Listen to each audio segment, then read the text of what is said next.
안녕하세요. 서초 세무 메타버스 텍스테이션 이장원 세무사입니다. 오늘도 서초 구민분들의 세금 고민에 대해서 말씀드리도록 하겠습니다. 오늘은 결국은 이제 부동산, 여러분들 주택 임대 소득에 대한 질문이 나왔어요. 그리고 거기다 더해져서 차용증까지 나왔습니다. 지금 상황은 이렇습니다. 딸과 아파트 같은 동에서 살고 있습니다. 반포동에 25평을 세를 놓고 딸 집에서 합가를 하려고 합니다. 이분이 다른 소득이 뭐가 있는지, 임대소득이 얼마가 더 있는지 알 수가 없어요.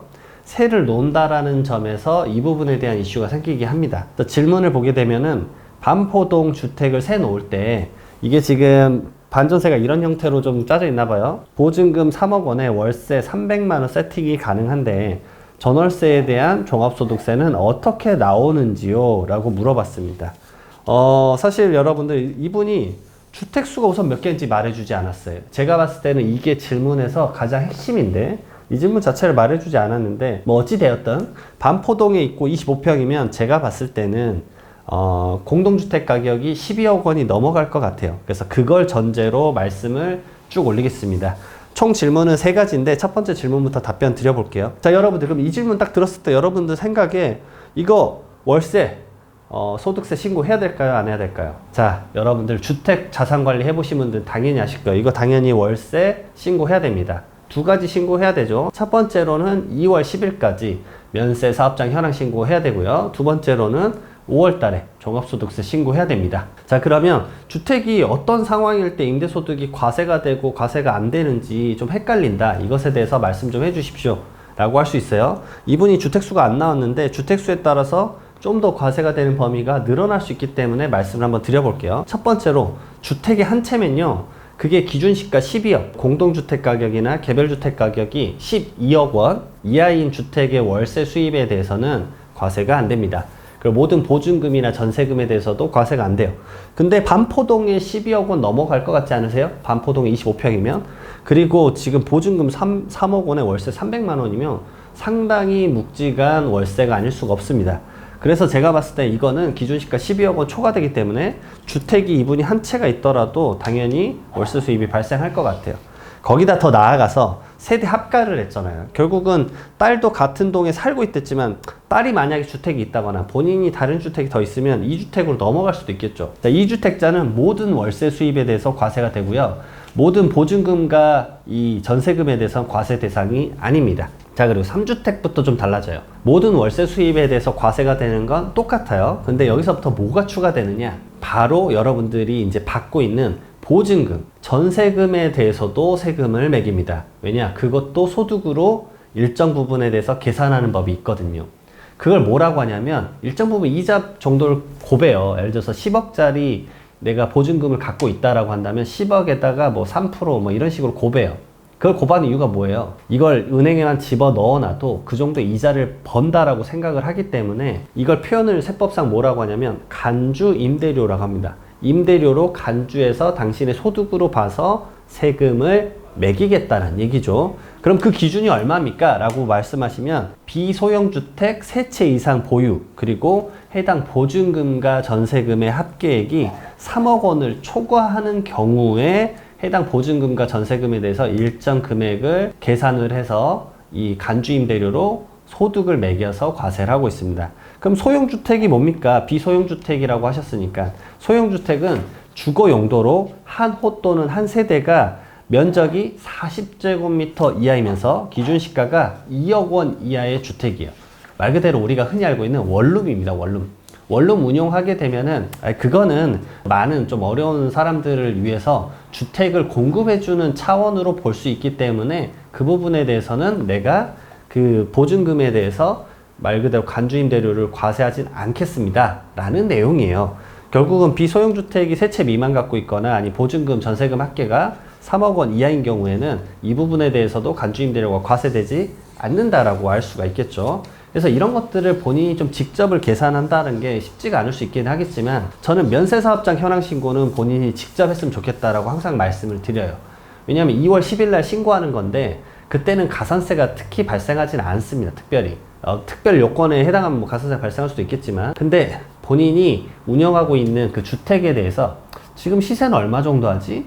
그다음 보증금 얼마지? 월세는 얼마지? 아, 내가 이 정도의 수익을 이번 연도에 월세를 받았구나. 이걸 벌었으니까 어떻게 신고를 해야 되겠구나. 라는 것으로 인해서 본인에 대한 자산 관리를 한번 콕 집어서 가져갈 수 있는 시점이기 때문에 매년 초에 하는 2월 10일까지 하는 면세사업장 현황 신고를 전 직접 하셨으면 좋겠다라고 많이들 권해드리고 있습니다. 세무사님한테 맡기면 사실 일정 수입료 내고 하면 금방 하는데 저는 좀 권해드려요. 그런 것들은 굳이 맡기시지 않으셔도 본인의 자산관리 이렇게 그때쯤 돼가지고 본인의 뭐 주택 목록 딱 정리하고 부동산 목록 정리해서 내가 어떻게 자산관리 해야 되는지 1년에 한 번 정도 건강검진 받듯이 하시면 좋지 않을까라는 생각을 해봅니다. 자, 그리고 주택 임대 이제 과세가 돼요. 그러면 이 총 수익 금액 말 그대로 월세를 받았던 순수한 금액이에요. 방금 이분 같은 경우 월세 300만 원이니까 1년 하면 뭐 도중에 시작할 수도 있겠지만 1년 전체 했다고 했을 때 얼마예요? 3,600만 원이겠죠.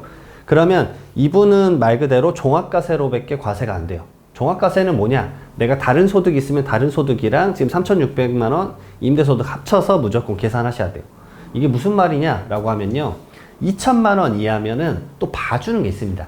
그 금액 자체가 얼마 안 되니까 당신에게 기회를 주겠습니다. 어떤 기회?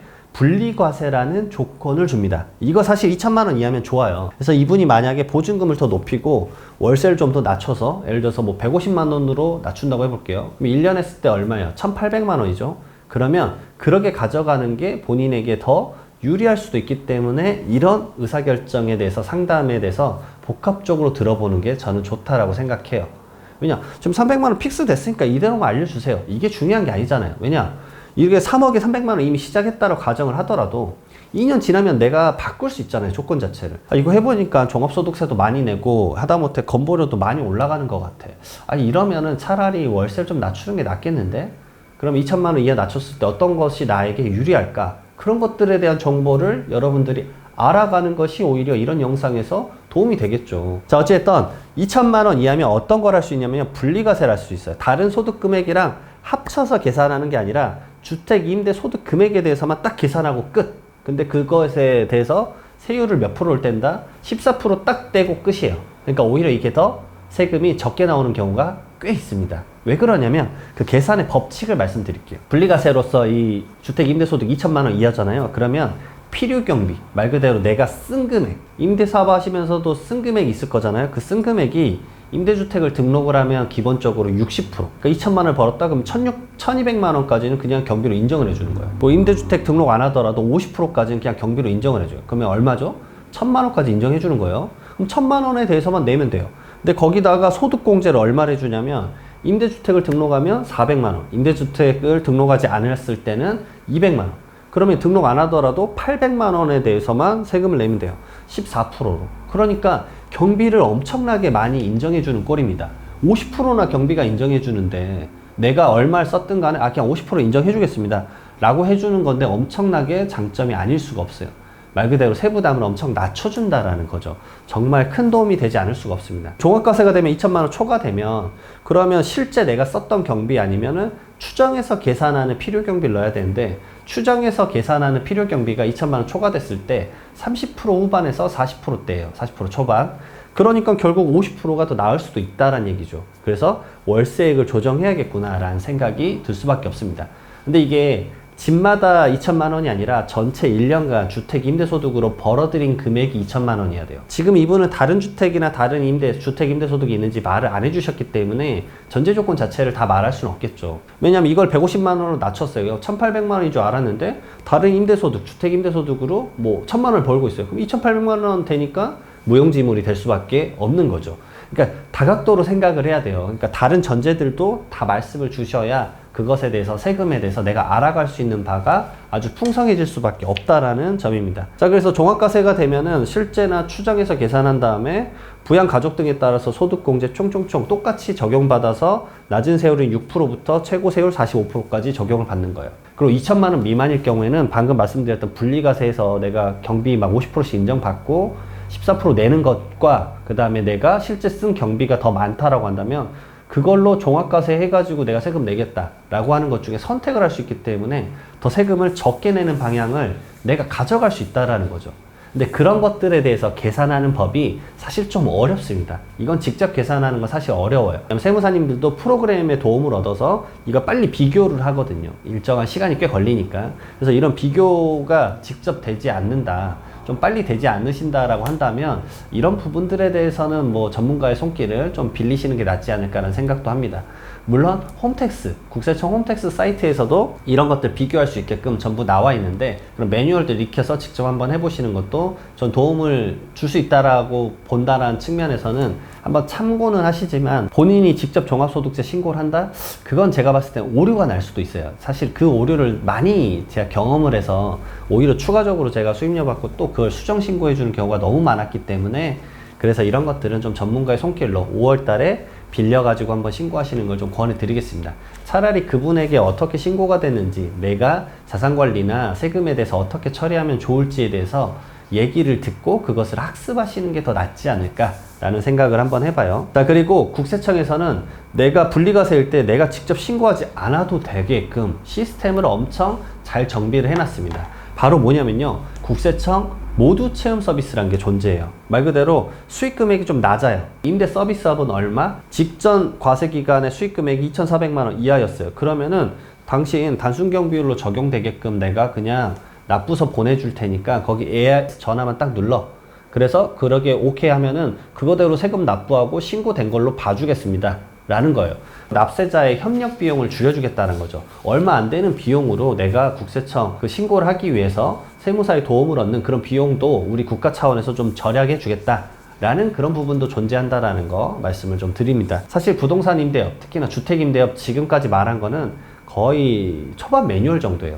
주택 임대업에 대해서만 제가 강의를 한 3시간 정도 할 수가 있습니다. 3, 4시간 정도로 할 정도로 양이 많아요. 근데 지금 이 질문에 대해서 알아갈 수 있는 것들에 대해서만 좀 이 정도만 말을 하는 거예요. 그리고 주택 임대 사업에 이제 사실 이분이 300만 원씩 세팅을 했기 때문에 결국은 종합소득세 신고를 할 수밖에 없을 거예요. 그러면은 이런 경우도 있습니다. 직전 연도가 2,400만 원 미만이거나 해당 연도에 신규 사업자인데 소득이 7,500만 원 미만이면 단순 경비율로 내가 소득세 신고를 할 수 있어요. 내가 얼마를 썼는지 몰라요. 물론 집계를 했는데 그 금액이 단순 경비율보다 낮을 수도 있어요. 하지만 단순 경비율 몇 프로 정도죠? 부동산 임대업 주거는 일반적으로 37%에서 한 42% 정도 돼요. 물론 장기 임대주택 등록했다 그러면 이게 갑자기 한 60% 정도까지 올라가는데 그건 변론으로 하고, 자, 이 정도의 금액이 되면은 내가 경비 금액을 뭐 100만 원밖에 안 썼어도 그냥 한 40% 정도는 경비로 인정해 줄게. 너가 번 돈이 예를 들어서 2,400만 원이야? 그러면은 40% 정도까지는 그냥 추정해서 계산해서 경비로 인정해 줄게 라고 하는 제도도 있다라는 거 참고를 하셔야 됩니다. 그 다음에 사업 초기에 결손이 많이 발생했었다 그러면 오히려 세금을 내는 상황이 펼쳐질 수 있어요. 실제 사용한 금액이 더 많다라고 한다면 추정해서 계산하는 것보다는 본인이 직접 아니면 세무사를 통해서 신고를 하시는 걸 권해드리고 싶어요. 그래야 그 결손을 활용해서 그 다음 연도에 이익이 생겼을 때 상계를 할 수 있기 때문에 그렇습니다. 자, 그 다음에 두 번째 질문으로 넘어가 볼게요. 첫 번째 질문에서 사실 임대소득에 대해서 많은 얘기를 했는데 사실 여기서는 거의 맛배기로만 말씀드렸다라는 점, 시간의 제약이 있기 때문에 한계에 대해서 말씀 먼저 드리고요. 두 번째, 위 금액으로 반전세 세팅을 했습니다.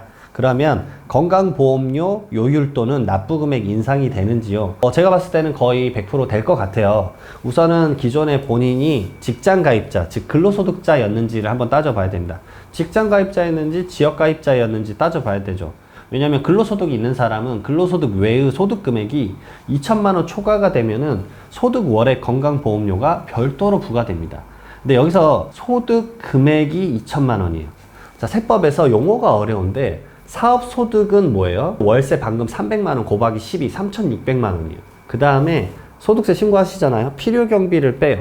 그 다음에 금액이 이익이라고 볼 수 있죠. 이게 사업소득 금액이에요. 근데 지금 말씀드렸지만 3,600만 원에 대해서 경비가 제가 봤을 때는 추정해서 계산, 추계하더라도 한 40% 하더라도 제가 봤을 때 2천만 원이 살짝 넘어가요.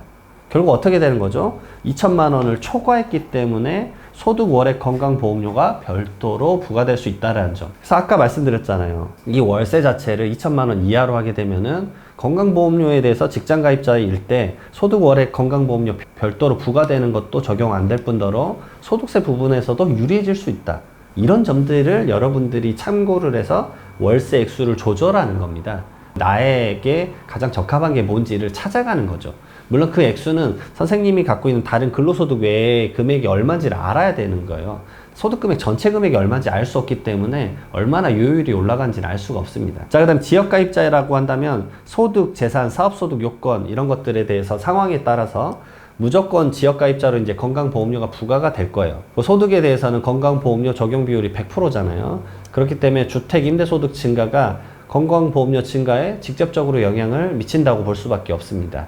다양한 이제 경우의 수가 있긴 하겠지만 제가 봤을 때는 100% 임대소득에 대해서 이 소득이 꽤 높기 때문에 건강보험료는 증가가 될 거예요. 정확한 부분들에 대해서는 사실 소득, 재산, 사업소득 이런 것들까지 따져봐야 정확하게 알 수가 있다는 점 말씀드리고요. 자, 그 다음에 세 번째 질문. 보증금으로 받을 이 3억 원을 차용증을 작성해요. 누구하고? 딸하고. 그 다음에 딸에게 빌려줘도 되겠는지, 법정 이자보다 저렴하게 받을 수 있는지 적합한 차용 절차를 알고 싶습니다 라고 질문을 주셨어요. 자, 여러분들 당연히 아시겠지만 상속세 및 증여세법상 이 금전 대차하고 나서 적정 이자보다 이자를 적게 지급하게 되면은 그 차액에 대해서도 과세를 합니다. 그러니까 그 차액이 얼마냐? 1,000만 원이에요. 세법에서 정하고 있는 법정 이자율은 몇 프로? 4.6%입니다. 그러면은 딱 1,000만 원이 나오는 금액이 얼마냐면요. 2억 1,739만 원 정도 돼요. 거기다가 4.6% 하면 이자가 딱 1,000만 원 정도 나오거든요. 그러더라도 전 항상 말씀드려요. 2억 정도를 그럼 빌려가면 어차피 이 이자가 1,000만 원 미만이고 내가 영원을 줘도 이 차액이 1,000만 원 이상이 아니니까 이자 안 준 것에 대해서 증여세 과세를 못하는 것 아니냐라고 물어보시는데요. 제가 정말 이걸 강의 갈 때마다 거의 질문을 받고 그것에 대해서 항상 답변을 드려요. 자, 선생님 2억 원을 저축은행이나 이런 은행에만 돈 넣어놔도 이자율 몇 프로 받을까요? 한 3%는 받지 않을까요? 그러면 합리적 경제인이라면 그 은행에 돈을 넣어서 600만 원 이자를 가져가는 게 맞지 왜 무상으로 빌려줍니까? 이게 첫 번째. 그다음 두 번째로 그리고 그 금액에 이자를 받지 않는다라고 한다면 그 금액에 대해서 증여인지 아니면 차용인지 말 그대로 빌린 건지 어떻게 증명하실 겁니까? 제가 그 질문을 했을 때 대부분의 분들은 답변을 못해요. 그러네. 이게 그럼 증여인지 차용인지. 차용증 썼으니까요. 그건 필요 없어요. 세법은 실질과세이기 때문에 차용증이 가장행위라고 볼 수 있죠. 그러면은 그 2억 원을 빌려준 것 자체가 빌려준 게 아니다. 이건 증여다라고 봐가지고 과세를 할 수도 있다라는 겁니다. 그래서 차용증에 대해서 작성할 때 제가 항상 권하는 거 첫 번째가 뭐냐? 우선은 빌리는 사람의 경제적 능력이에요. 지금 따님에 대해서 경제적 능력이 나와 있지 않아요. 사실상 질문에는. 그럼 저는 이렇게 말씀드릴게요. 따님이 급여를 버시거나 사업을 하십니까? 합니다. 그럼 얼마 버세요? 그러면 그 정도의 소득이면 이자를 변제하거나 원금을 변제할 수 있는 능력이 있다라고 볼 수 있기 때문에 2억이나 3억, 지금 3억 빌린다고 했으니까 3억 빌려가는 것에 대해서는 과세관청도 믿어줄 것 같다. 그 다음에 두 번째로 사실 2억 1,700만 원보다 높은 금액이니까 3억에 대해서 4.6% 계산을 하면 얼마냐면요. 이자가 법정 이자가 1,380만 원이에요. 그럼 제가 말씀을 드릴 거예요. 연 380만 원 이상은 지급을 해야 된다. 그러니까 월로 계산하면 얼마다? 한 32만 원이 나오는데 이 이상은 이자 지급을 무조건 하셔야 된다 라고 말씀을 드려요. 그 전에 하나 더. 차용증을 그 날짜에 무조건 쓰셔야 됩니다. 이체를 하는 날짜가 있겠죠. 뭐 24년 9월이라고 해볼게요. 그럼 24년 9월 얼마 이렇게 쓰실 거잖아요. 그러면 그 날짜로 전 하나 더 권하는 게 있죠. 항상 권하는 게 있어요. 막 공증까지 받지 않더라도 제가 권하는 건 뭐냐면 그걸 쓰는 겁니다. 차용증 쓰면서 그 다음에 추가적으로 발급을 받아요. 인감증명서 정도는 발급 받으셔라. 24년 9월 그 당일자에 인감증명서 발급 받으면 차용증을 뒤에 조작해가지고 쓴 것 같지도 않을 뿐더러 진짜 차용증이라고 믿을 수밖에 없지 않겠느냐. 그리고 실질적으로 빌려준 거니까 이게 세무조사가 나왔을 때 이걸로 소명을 하고 당연하지만 이자 변제 내역을 매월 만드셔야 된다. 그래서 제가 월 32만 원이라고 말씀드린 거예요. 이걸 연에 그럼 한 번 주면 되지 않느냐. 그러면 연에 한 번 지급해서 뭐 380만 원 이상 지급을 한다라고 했을 때 도중에 세무조사 오면 이자 변제 내역 하나도 없는데 뭐라고 소명하실 겁니까? 라고 또 말씀을 드려요. 그러면 소명할 근거가 없잖아요. 빌린 거 맞아요. 이자를 연으로 지급하려고 했어요. 이자 내역 하나도 없는데 그럼 이거 어떻게 저희가 믿습니까? 라고 했을 때 할 말이 없어져요. 어느 정도는 증거가 있어야 과세관청 분들도 무조건 이걸 추징하려고 하지 않아요. 근데 많은 분들이 이런 것들에 대한 증거를 남겨놓지 않으면서 믿어주길 당장 바라는 거죠.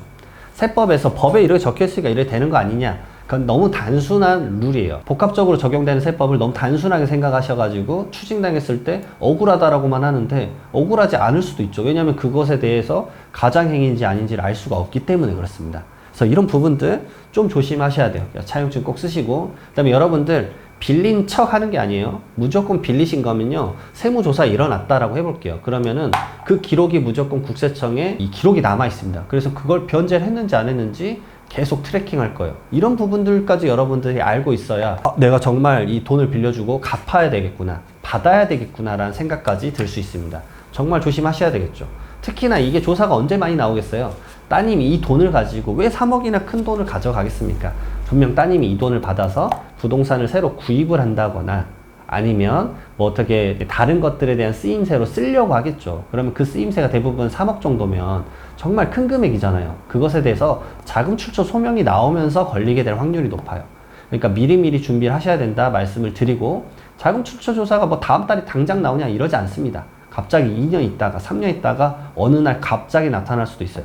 근데 이자를 한 2년 정도 준 다음에 이제 연락도 안 오고 끝난 것 같아, 이자 그만 주라 라고 하다가 갑자기 4년째 때 조사가 나왔는데 2년은 줬고 2년 안 줬어요. 여러분들 또 뭐라고 소명하실 겁니까? 다양한 리스크가 있기 때문에 너무 단순하게 생각하지 마시고, 조사 기간은 언제, 이게 장기적으로 막 몇 년 전에 있는 거 들춰낼 수도 있기 때문에, 왜냐 증여세는 가장 기본적으로 알고 있는 게 뭐예요? 10년간 그 사람에게 증여한 내역 전부 다 포착해가지고 한 번에 과세할 수 있잖아요. 그때 10년간 쌓인 가산세까지 맞았을 때 충격이 엄청 클 수 있다는 점도 여러분들 당연히 알고 계실 겁니다. 다양한 부분들 여러분들 조심하시라고 말씀을 한번 드려봐요. 이 질문 짧지만 여러 전제가 좀 부족하기도 하지만 어쨌든 제가 말씀드린 게 많은 분들에게 유사하게 좀 도움이 될 거라고 보입니다. 감사합니다.